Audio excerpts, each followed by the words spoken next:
And so one thing is to understand is that growth mindset isn't about blind optimism or constant positivity. There's a thing like, people say like toxic masculinity.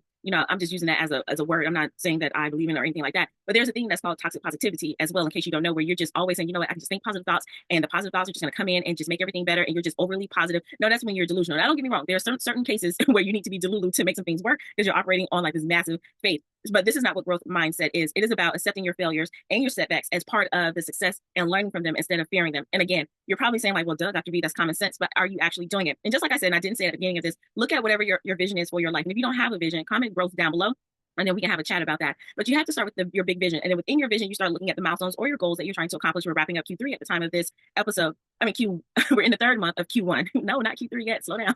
So we're in the third month of Q1. And, so just think about where your goals are. And then think about the growth mindset and how you have approached them, whatever it is. Have you approached it with a growth mindset? So if you did, that means you're closer. Even if you are not on track to reach that goal, you're closer than you were in January. But if you're further away from reaching that goal, you're probably operating in a fixed mindset. And only you can answer that, or you can have a conversation. So someone like me can say, no, let's look at this from a bird's eye view with a different perspective, and let's have an honest conversation and move forward with that. So let's not just say I'm just going to, positively think myself into the results I want. No, it is about how you're reframing those thoughts in your mind and then taking the action.